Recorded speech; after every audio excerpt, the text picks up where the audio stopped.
Hi, this is the sixth lesson in electricity. In this lesson, I'm going to discuss about the use of voltmeter in a circuit. Say mainly, normally we say that the internal resistance of a voltmeter should be very large, is it? But what will happen if the internal resistance of a voltmeter is smaller? So this large, small. Say for example, we say internal resistance of a voltmeter should be very large to have accurate reading. What do you mean by that? What's the meaning of internal resistance of a voltmeter should be very large? Okay, so I'm going to discuss about that one. So we'll consider a simple circuit to understand the reason why should a voltmeter have larger internal resistance.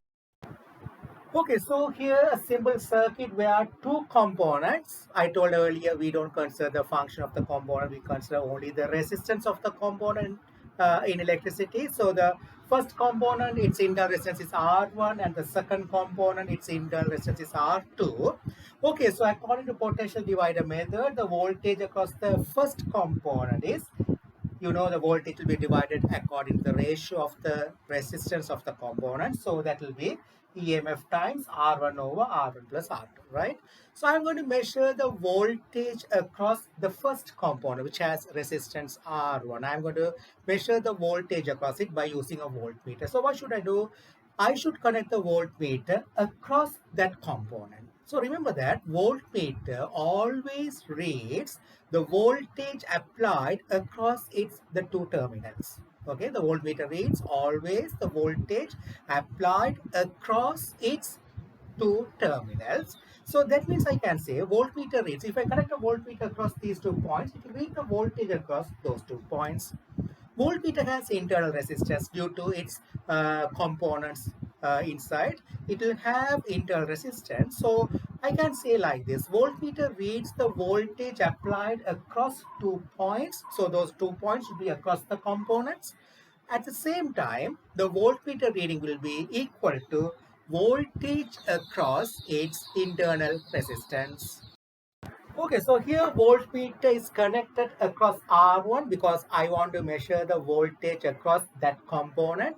So the voltmeter reading will be equal to voltage across the resistance R1. R1 is the resistance of the first component. So voltmeter reading will be equal to voltage across R1, that will be equal to same as the voltage across the internal resistance of the voltmeter. So I can, here also I always tells that when you are in electricity, we don't consider the function of the components, we consider the resistance of the components. When we are calculating current or when we are calculating voltage across the component, we don't consider the function, whether it's a bulb or whether it's an electric motor or whether it's a heater, whatever it is, we consider their resistance. So here also I can think about the internal resistance of the voltmeter. I can imagine a voltmeter like a component that has resistance RV, but it has a display to show the voltage. I can simply like that. I can think like that. Okay.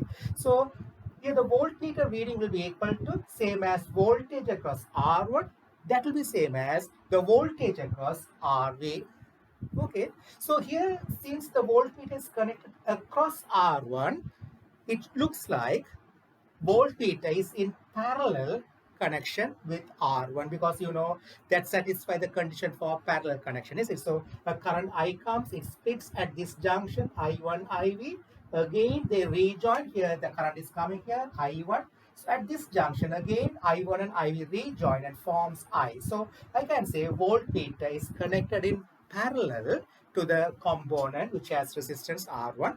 But actually we should say voltmeter is connected across the component, right? So you know that when components are connected in parallel, the voltage across the components, those are in parallel, will be the same. That will be same as the voltage across the equivalent resistance of those components. So I can think about the equivalent resistance of RV and R1, and I can call it as R0. So I'm going to draw the circuit again, so that will be helpful to find the reading of the voltmeter. So the voltmeter reading will be same as the voltage across R0, where R0 is the equivalent resistance of RV and R1. So here the voltmeter reading will be equal to voltage across R0. What is R0? R0 is the equivalent resistance of R1 and RV, right? So I can say 1 over R naught equal to 1 over R1 plus 1 over RV. Okay, so now the voltmeter reading is same as the voltage across R naught. So voltmeter reading is equal to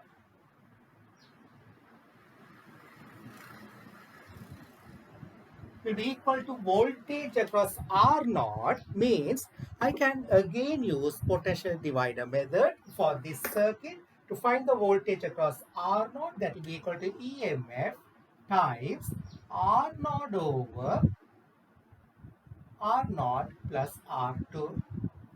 See, now actual reading is actual voltage across R1. That's the aim of this experiment. I want to measure the voltage across R1. So the actual reading of R1 is voltage across R1 is EMF times R1 over R1 plus R2. But here the reading is going to be EMF. So same as this one, EMF. R2 same, but the only difference is instead of R1, it has become R0. It has become R0. Because of the internal resistance of the voltmeter, it's going to be different now. Okay, now look at here. If I want to get exactly the actual value as the reading is going to be different. You can see that the reading is EMF times R0 over R0 plus R2, but actual voltage is EMF times R1 over R1 plus R2. So they are not same. You know that they are not same because EMF is the same, R2 is the same. Here R1 in the numerator, here R1 in the denominator, but here R0 are there. So we know that 100% sure the reading is not same as this one. You see. So what is going to happen now? How can I get actual value as a reading? The only thing is the reading R naught is 1 over R1 plus 1 over RV.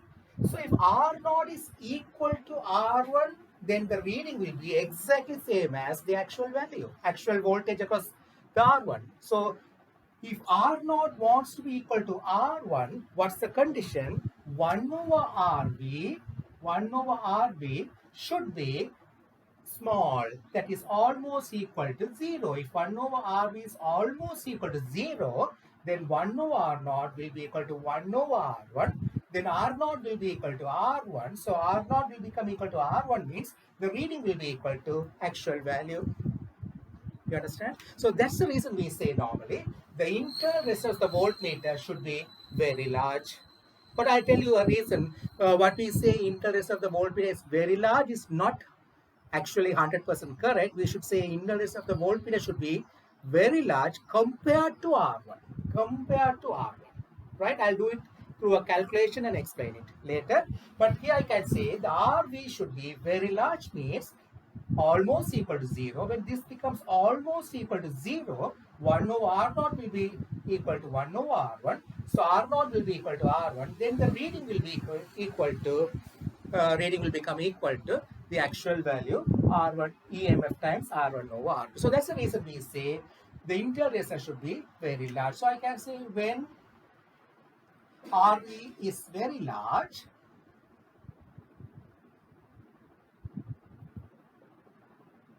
then 1 over RV almost equal to 0, then 1 over R naught equal to 1 over R1 plus 0.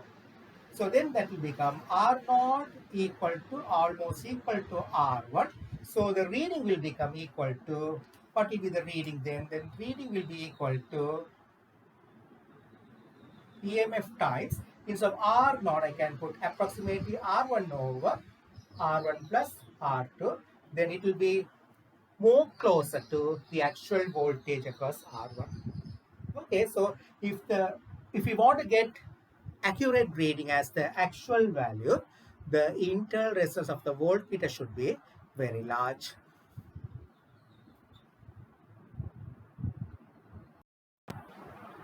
Okay, so if the internal resistance of a voltmeter is not very large, what will happen to the reading? Okay, so look at here. This is the actual voltage across R1. So this I can write EMF times, divide numerator and denominator by R1. So that will be into 1 over 1 plus R2 over R1. So I'm just taking this format to explain what will happen to the reading if the internal resistance is not very large.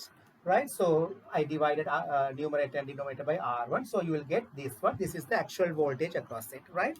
So when components are connected, when voltmeter is connected in parallel across this one, across the across the R1, the volt, okay, the equivalent resistance is R naught. So here the voltmeter reading is going to be, we know that 1 over R naught equal 1 over R1 plus 1 over R1, RV.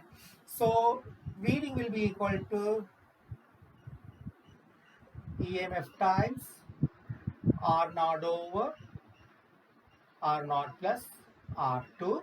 Here also divide numerator and denominator by R naught. You will get EMF times 1 over 1 plus R2 over R naught. Okay, now I can say what will happen to the reading if the internal resistance is not, internal resistance of a voltmeter is not very large.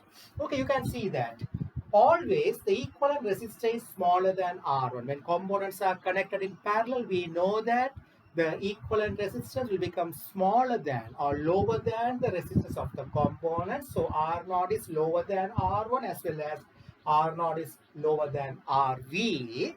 So here I can say R naught is lower than R1. R naught is lower than R1. So R2 over R naught, when you compare R2 over R naught and R2 over R1, R2 over R1 and R2 R naught, when you compare, R naught is lower than R1, so R2 over R1 is greater than R2 over R1. Little bit mathematics I am using, algebra, simple algebra. So R naught 2 over R naught is greater than R2 over R1 because R naught smaller than R1. Okay, then what will happen to the reading here? 1 over 1 plus this value is larger than this value, means here the denominator is larger than this denominator. So the reading will be lower than the actual voltage. Understand? So what will happen? The reading of the voltmeter, if the internal resistance of the voltmeter is not very large, what will happen? The reading of the voltmeter will become lower than the actual voltage across the component. Okay, to understand the effect of internal resistance of a voltmeter, we'll do one or two questions related to voltmeters, how to calculate the reading of a voltmeter. Okay, so this is a circuit. So in this circuit, two components with resistance 5 kilo ohm, 10 kilo ohm are connected in series with a power supply which has EMF of 16 volt, right? So we are going to measure the voltage across 10 kilo ohm. So I'm going to introduce two different voltmeters. First, I'm going to connect a voltmeter across 10 kilo ohm. The internal resistance of the voltmeter is 30 kilo ohms. And what could be the reading of it? Then I am going to connect a voltmeter across the same 10 kilo ohm resistor, which has internal resistance. The voltmeter internal resistance is 50 mega ohm. You will see when the voltmeter has 50 mega ohm, its reading will be more closer to the actual voltage across 10 kilo ohm. So we'll first find the actual voltage across 10 kilo ohm. So I can call this V1, this is V2. The reading, the actual voltage across 10 kilo ohm resistor I can find by using potential divider method. So that will be 16 into 10 kilo ohms. So I'm not going to convert to ohms because both are in kilo ohms. So I'll keep it in kilo ohms. So they'll get cancelled. 10 over 5 plus 10. So the voltage across that one will be, you will get 10.67 volt. 10.67 volt. So that's the actual voltage across 10 kilo ohm resistor. So I want to measure that, right? So you know that when we are using an instrument to measure a particular physical quantity, the instrument should not alter the actual value. Say for example, that is true even for thermometer. Say for example, there's a liquid in a container. So you are going to measure the temperature of that liquid right? When you keep a thermometer, liquid in glass thermometer, something like mercury thermometer, you know thermometer absorb little bit of energy, little bit of heat for to expand the mercury. So actually it's absorbing some heat, means the temperature of the liquid will go down, right? But it should not happen drastically. The temperature of the liquid should not drop a lot, because if the temperature of the liquid drops a lot because the mercury is absorbing the heat, then the reading will go wrong, right? So that is true for any measuring instruments in physics, not only physics, in anywhere, even in chemistry or wherever. When you are using an instrument and when that instrument is reading, it should not read, it should not alter the actual value of that quantity. Okay, so we are going to check whether the voltmeter, when I connect across 10 kilo ohm, which has internal resistance of 30 kilo ohm, will it read the same value as the reading? We'll see that.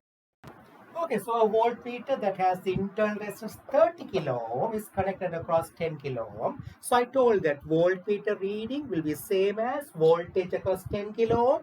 That will be equal to voltage across the internal resistance of the voltmeter, which is 30 kilo ohm. The voltage across 30 kilo ohm is same as the reading, and that will be same as the voltage across the equivalent resistance of 10 kilo ohm and 30 kilo ohm. So we will find the equivalent resistance of 10 kilo ohm and 30 kilo ohm. So 1 over R naught equal to 1 over 10. I'll keep it in kilo ohm, 1 over 30. So R naught will be equal to 7.5 kilo ohms.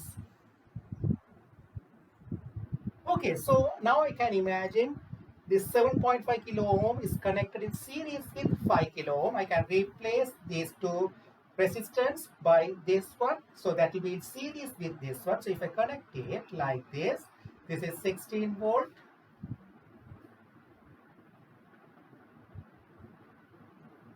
5 kilo ohm and 7.5 kilo ohm. So voltage across 7.5 kilo ohm is the reading of the voltmeter, because that is R naught. That is R naught, right? So I can say voltmeter reading is equal to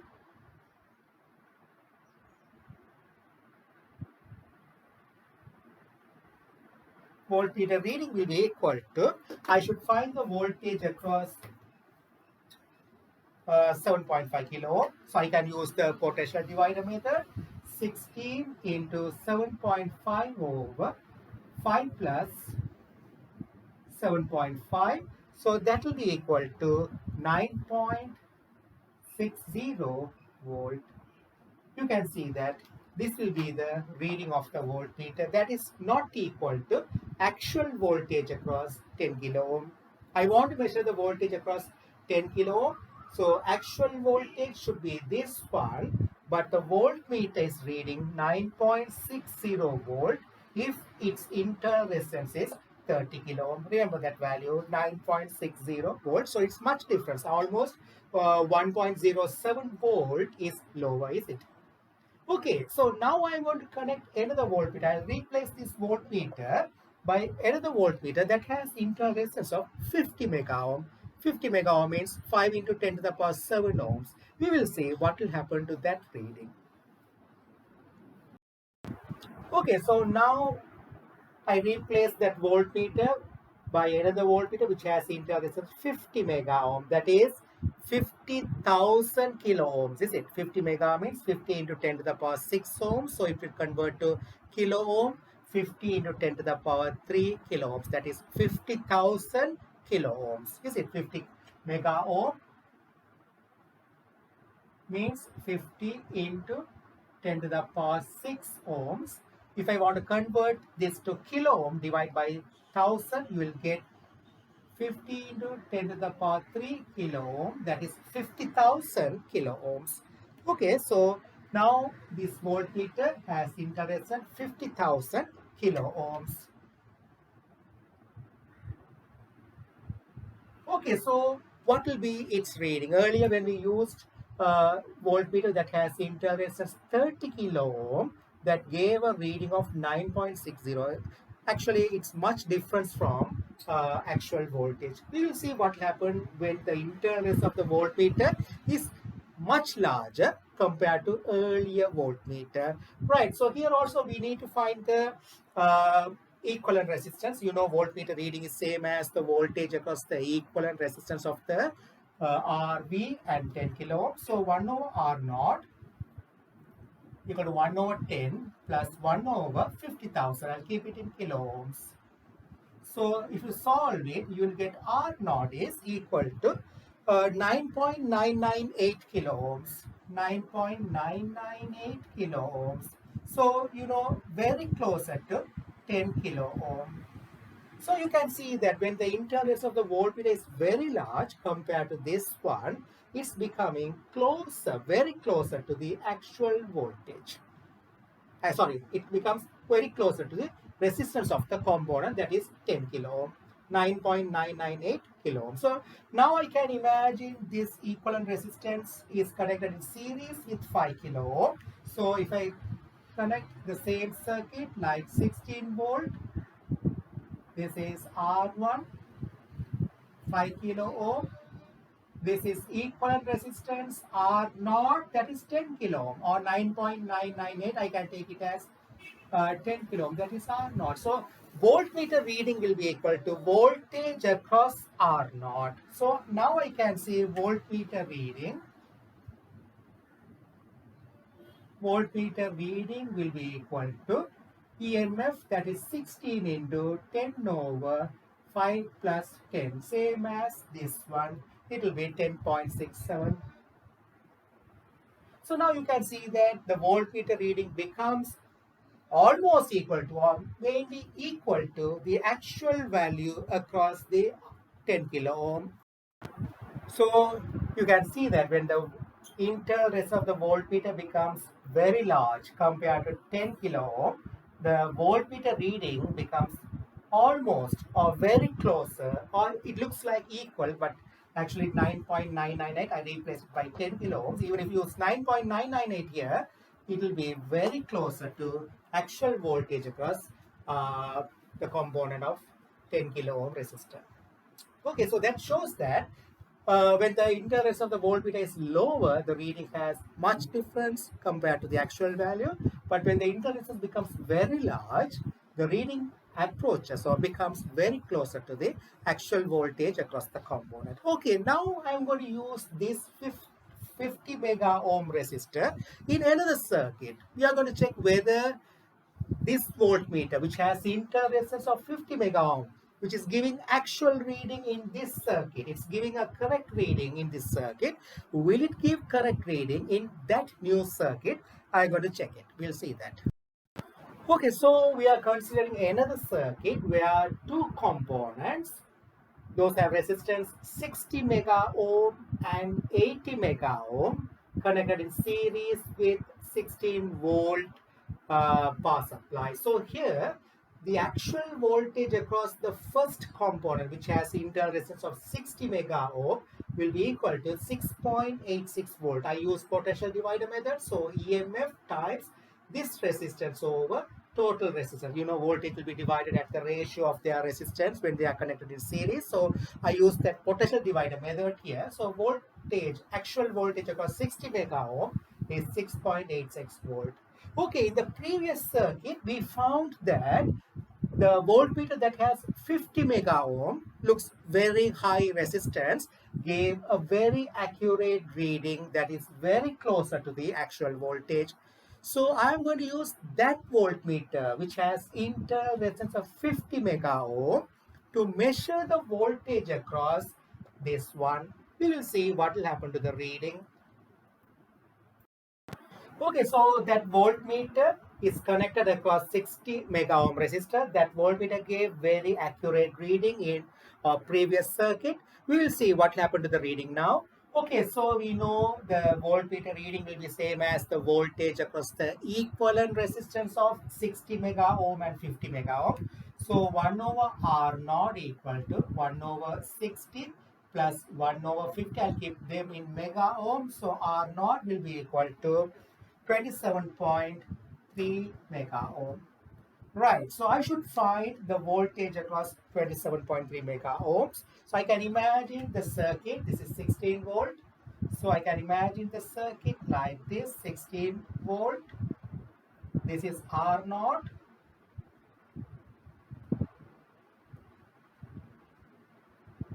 That is 27.3 mega ohm, and this is 80 mega ohm. Okay, so the voltmeter reading will be equal to voltage across R naught. What will it be? We'll see that voltmeter reading. So if I use potential divider because they are in series, so 16 into 27.3 over 27.3 plus 80. So the voltmeter reading becomes 4.70 volt. See what happened now? Earlier, that voltmeter read in the previous circuit very accurate reading. The same voltmeter when I connect in this circuit, the reading is 4.70 voltage. That's the voltage across this one. 60 mega ohm is read by this voltmeter as 4.70 volt. But actual voltage across it is 6.86 volts. See, very big difference. Much larger difference between the reading and the actual voltage when I use a voltmeter that has larger resistance, 50 mega ohm. So what do you understand by the statement? To have actual reading, the internal resistance of the voltmeter should be very large is not 100% accurate. Actually, what should we say that to have actual reading, the internal resistance of the voltmeter should be much larger compared to the component, the resistance of the component across which we are measuring the voltage. Again, I'm saying to have actual reading, what's the condition? The internal resistance of the voltmeter must be very large compared to the resistance of the component across which we are measuring the voltage. Okay, so that's the reason. Say when you compare the voltage of the resistance across which we are measuring the voltage, the resistance is 60 mega ohm. Internal resistance of the voltmeter is 50 mega ohm. They are very comparable. They are comparable, not much difference. Like they are almost same in terms of resistance. But earlier circuit, this gave an actual reading because compared to that resistance, earlier we used that resistance was 10 kilo ohms. Compared to 10 kilo ohms, 50 mega ohm, earlier circuit, compared to 10 kilo ohm resistor, 50 mega ohms is much larger, much larger. So it gave a reading, correct reading. But here, it's not like that. That's a reading. It's giving a wrong reading. Actually, a big difference compared to actual reading, actual voltage and the reading. Okay, so the simple statement, internal resistance of the voltmeter should be very large is not enough. We should say the internal resistance of the voltmeter should be very large compared to resistance of the component across which we are measuring the voltage. That should be the actual statement. I hope you understood through this example the meaning of the reading of a voltmeter and what do we mean by high resistance of a voltmeter. Again, I'm telling it, internal resistance of the voltmeter should be very large compared to resistance of the component across which we are measuring the voltage. Okay, right, bye.